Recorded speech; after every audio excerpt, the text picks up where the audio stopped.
நானும் இவனும் அண்ணன் தங்கச்சி அத்தை மாமா பெரியப்பா சித்தப்பான்னு 1008 சொந்தங்களோட வளர்ந்தவங்கம்மா. ஜாதி விட்டு ஜாதி கல்யாணம் பண்ணிக்கிட்டதுனால எல்லா உறவுகளும் எங்களை ஒதுக்கிடுச்சு. இப்போ இவளுக்கு நான், எனக்கு இவன்னு, எங்களுக்கு எங்க மகன் பிரசன்னான்னு ஊருக்கு வெளியே தனி மரமா வாழ்ந்துகிட்டு இருக்கோம்மா. அவருக்கு ஒண்ணும் இல்ல. என் ஃப்ரெண்டு சந்தியாவுக்கு ஒரு நாள் அவரை அறிமுகப்படுத்தி வச்சேன். அவளுக்கு அவரை ரொம்ப பிடிச்சு போச்சு போல இருக்கு.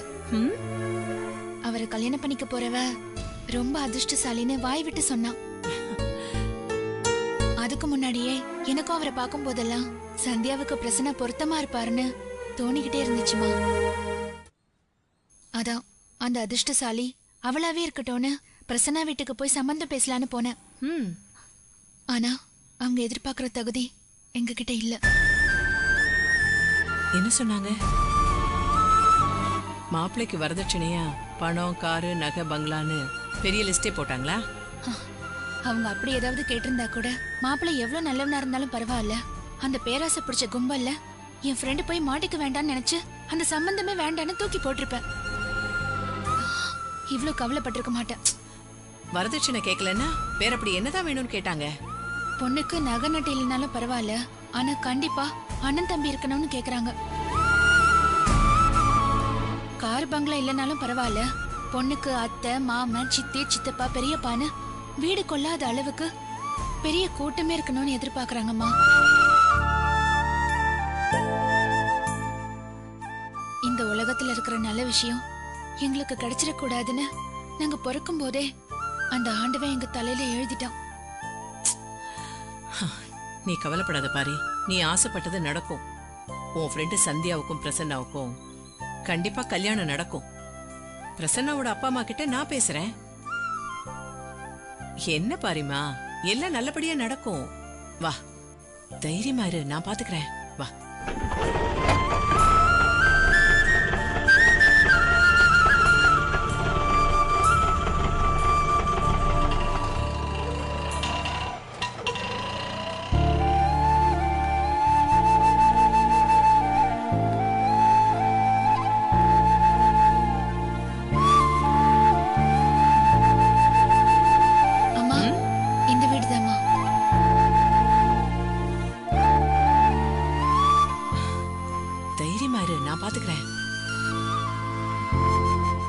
டே ராகவா, அசோக் நகர் ஆஞ்சநேயர் கோயிலிருந்து நம்ம சார் கூப்பிட்டாரா. யாருக்கோ ஹார்ட் ஆப்ரேஷனா. நாளைக்கு காலையில் ஓ பாசிட்டிவ் பிளட்டு 3 யூனிட் வேணும்னாங்க. நான் அங்கே வந்துடுறேன்டா. நீ நம்ம கேஷவனை கூட்டிகிட்டு நேராக அங்கே வந்துடுறியா? யாரோ வீட்டுக்கு வந்திருக்காங்கன்னு நினைக்கிறேன். நான் ஈவினிங் கூப்பிட்றேன் உன்னை.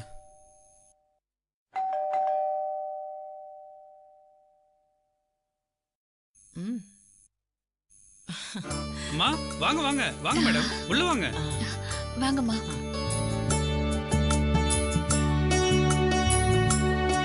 வாங்கம்மா வாங்க மேடம், உட்காருங்க. என்ன சாப்பிட்றீங்க? அதெல்லாம் ஒன்றும் வேணாப்பா, நீ நல்லா இருக்கியா? நான் நல்லா இருக்கேம்மா, நீங்க உட்காருங்க மேடம். அம்மா அப்பா 2 பேரும் கொஞ்சம் சீக்கிரம் வாங்கல, யாரும் வந்திருக்காங்க பாருங்க.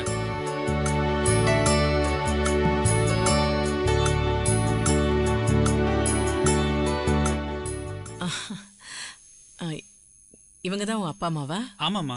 வணக்கம்மா. வணக்கம். வணக்கம் சார். என் பேரு சுபத்ரா. வேண்டியவங்க எல்லாம் பாசமா என்ன சுபத்ராக்கான்னு கூப்பிடுவாங்க. நான் இன்னைக்கு இப்படி உங்க முன்னாடி நின்று பேசிட்டு இருக்கேன்னா அதுக்கு உங்க பிள்ளையும் இதோ இந்த பாரியும் தான் காரணம். எதேச்சியா வழியில பாரிய பார்த்தேன். என்னம்மா இந்த பக்கம்னு விசாரிச்சேன். விஷயத்த சொல்லுச்சு. அதான் உங்களை பார்த்து பேசிட்டு போலான்னு வந்தேன். நீங்க வந்ததுல ரொம்ப சந்தோஷம். உங்களை ஹாஸ்பிட்டல்ல சேர்த்துட்டு வந்த அன்னைக்கே பிரசன்னா எல்லாத்தையும் என்கிட்ட சொன்னான். முதல்ல நீங்க உட்காருங்கம்மா, பேசுவோம். மீனாட்சி, நீ போய் அக்காவுக்கு ஏதாவது குடிக்க கொண்டு வாப்போ. கொஞ்சம் இருங்க வரேன்.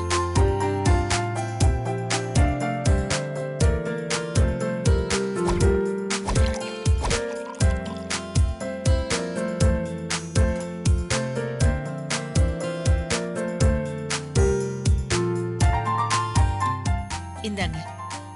நீ எடுத்துக்கமா.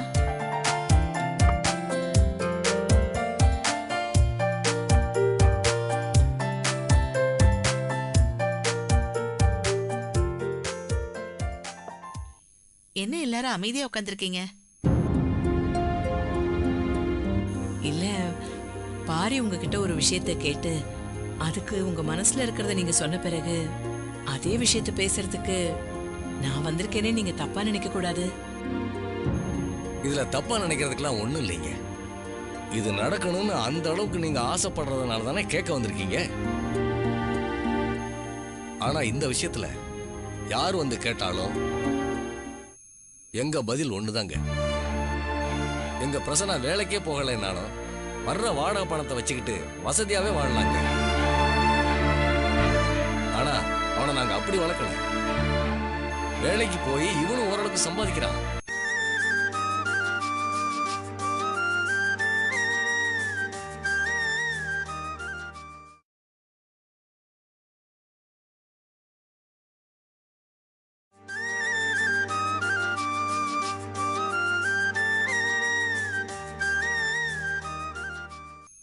எங்க பதில் ஒண்ணுதாங்க.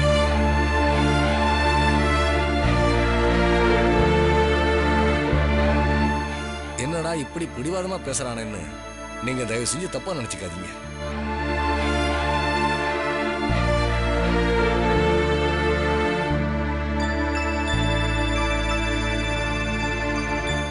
எங்களுக்கு இருக்கிறது ஒரே பையன்தான். பணம் காசுன்னு நாங்க பெருசா எதுவும் அவனுக்கு சேர்த்து வைக்கல. அது எனக்கு முக்கியமாகவும் படல. நாம சந்தோஷமா வாழறதுக்கு எவ்வளவு வேணுமோ அந்த அளவுக்கு பணம் இருந்தா போதுங்கிறது என்னோட அபிப்பிராயம்.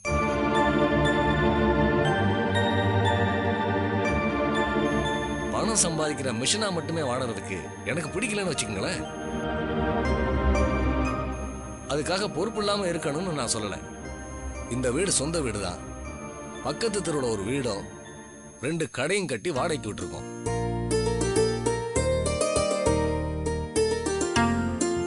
எங்க பிரசன்னா வேலைக்கே போகலைன்னாலும் வர்ற வாடகை பணத்தை வச்சுக்கிட்டு வசதியாவே வாழலாங்க.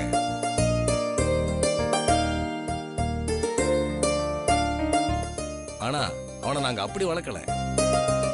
வேலைக்கு போய் இவனும் ஓரளவுக்கு சம்பாதிக்கிறான். 4 பேருக்கு உதவியா இருக்கான். நான் எதுக்கு சொல்றேன்னா, அப்பா அம்மா இல்லாத பொண்ணை என் பையனுக்கு கட்டி வச்சா வரதட்சணை சீர்வரிசை இதெல்லாம் கிடைக்காதுங்கிறதுக்காக நான் இந்த சம்பந்தத்தை வேண்டான்னு சொல்லல. எங்களுக்கு அப்புறம் எங்க பிள்ளைக்கு உறவுன்னு சொல்லிக்க ஒரு 4 பேர் இருக்கணும்னு நாங்க ஆசைப்படுறோம். தப்பே இல்ல, நீங்க நினைக்கிறது ரொம்ப சரி. ஆனா நாம நினைக்கிற மாதிரியே நம்ம வாழ்க்கை எப்பவுமே இருக்கிறது இல்லையே.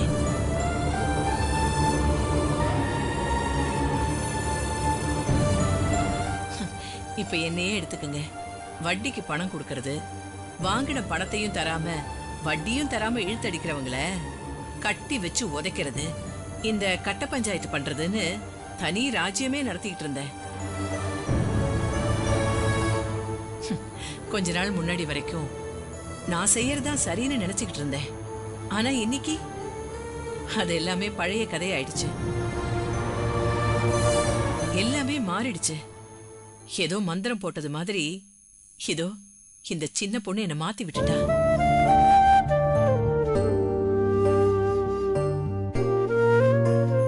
உங்க பையனுக்கு 4 பேர் இருக்கணுங்கிறதுக்காகத்தானே நிறைய சொந்தக்காரங்க இருக்கிற வீட்டுல பொண்ணு எடுக்கணும்னு நினைக்கிறீங்க. ஒருவேளை அந்த பெரிய குடும்பத்துல இருந்து வர பொண்ணு முன்கோபியா பிடிவாதக்கார பொண்ணா இருந்தா நீங்க என்ன பண்ணுவீங்க?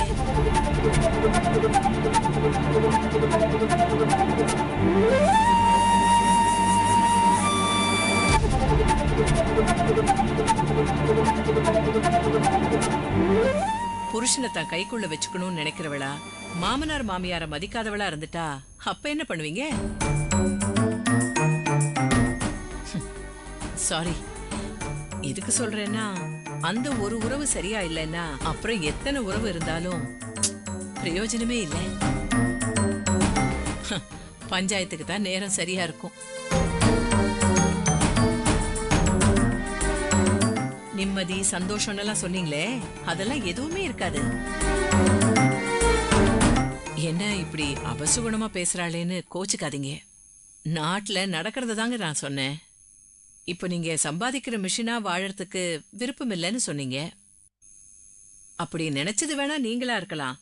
ஆனா நினைச்ச மாதிரியே நீங்க வாழறீங்கன்னா அதுக்கு நீங்க மட்டும்தான் காரணமா? இல்லங்க, இதோ நிக்கிறாங்களே மகாலட்சுமி ஆட்டம், இந்த புண்ணியவதி தாங்க காரணம்.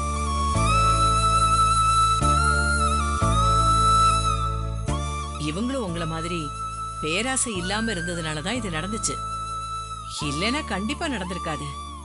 பொண்டாட்டி இன்னும் வேணும் வேணும்னு விரட்டிக்கிட்டே இருந்தா புருஷன் ஓடிக்கிட்டே தாங்க இருக்கணும். சொந்தம் என்னங்க பெரிய சொந்தம்?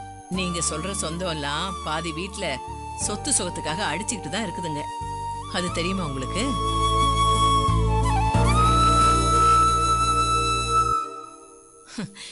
எல்லாரும் உங்கள மாதிரி நல்லவங்களா இருக்கிறது இல்ல. பணம் தான் பெருசுன்னு அத பின்னாடியே விரட்டிக்கிட்டு இருக்காங்க. ஐயோ, நான் எதேதோ சொல்லி கட்டாயப்படுத்துறதா நீங்க நினைக்காதீங்க. சந்தியா பொண்ணு எனக்கு நல்லா தெரியும். அவ இந்த வீட்டுக்கு மருமகளா வந்தா உங்களை நிம்மதியா வச்சுப்பா.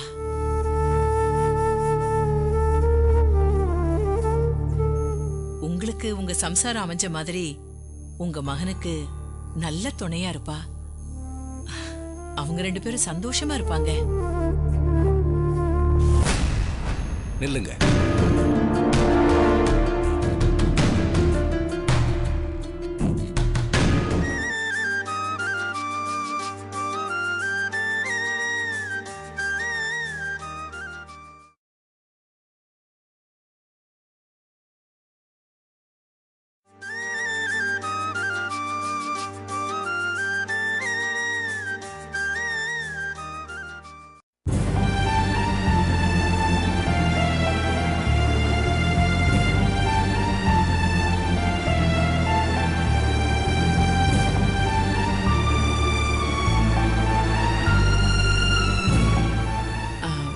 ஐயோ, நான் எதேதோ சொல்லி கட்டாயப்படுத்துறதா நீங்க நினைக்காதீங்க.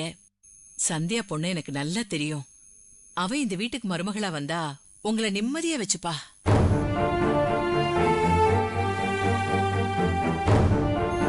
உங்களுக்கு உங்க சம்சாரம் அமைஞ்ச மாதிரி உங்க மகனுக்கு நல்ல துணையா இருப்பா. அவங்க 2 பேரும் சந்தோஷமா இருப்பாங்க.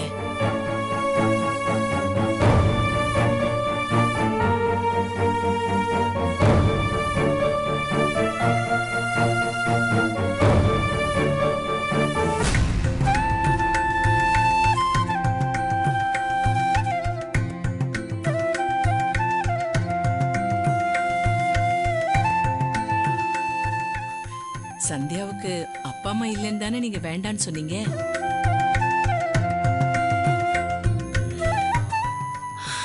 இன்னையில இருந்து அவளுக்கு அம்மாவா நான் இருக்கேன்.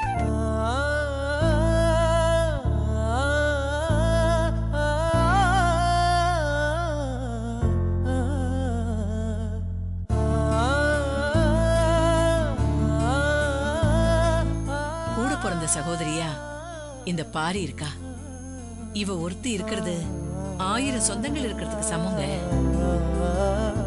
நீங்க எப்படி உங்க பிள்ளைய நல்லவனா வளர்த்திருக்கீங்களோ அதே மாதிரி அந்த ஆண்டவனே இவளுக்கு அப்பா அம்மாவா இருந்து இவளை தன்னோட குழந்தையாவே வளர்த்திருக்காரு. அதனாலதான் இவளால எல்லார் மேலயும் பிரியமா இருக்க முடியுது. இப்படி ஒரு சொந்தம் இருக்கும்போது வேற என்ன சொந்தம் வேணும் உங்களுக்கு, சொல்லுங்க?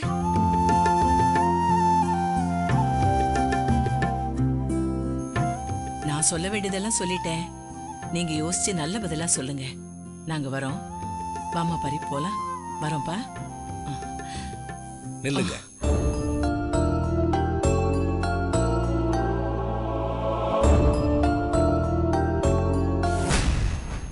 ஒரு நல்ல நாளா பார்த்து பொண்ணு பார்க்க வராங்க.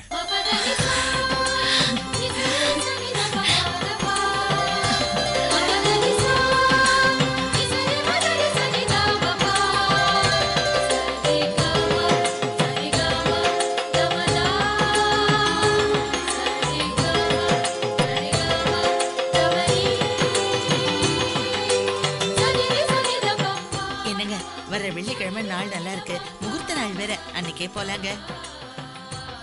நீங்க தானே போலான்னு சொன்னீங்க.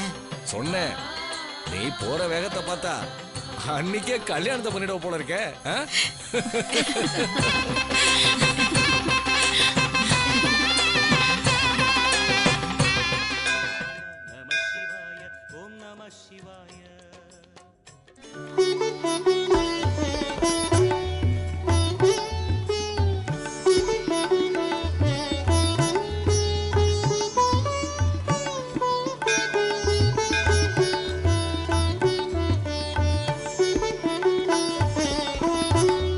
ஏடி இவ்ளோ தூரத்துல இருக்க கோவில கண்டுபிடிச்சு வரணும்னு எப்படி தோணுச்சு உனக்கு?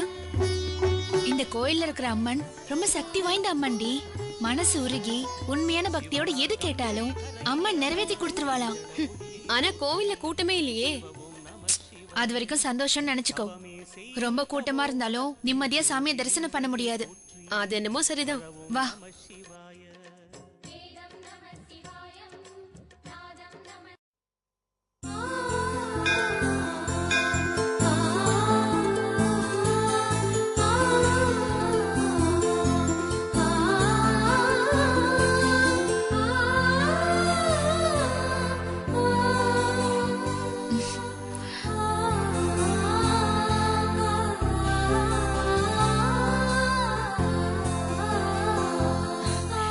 போட்டோல இருந்ததை விட நேர்ல இன்னும் அழகா இருக்கல்ல?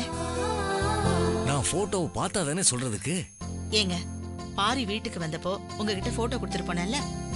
பாரி கொடுத்துட்டு போனாதான். ஆனா அதை நான் எங்க பார்த்தேன்? தப்பு. அம்மாவும் பிள்ளை என்ன எங்க பார்க்க விட்டீங்க? எப்பவும் அந்த போட்டோ உங்க 2 பேர் கையிலும் தானே இருந்துச்சு. ஏங்க, போட்டோல சரியா பார்க்கலன்னா பரவாயில்ல, அதான் நேர்லயே வந்தாச்சுல்ல, எப்படி இருக்கான்னு பார்த்து சொல்லுங்களேன்.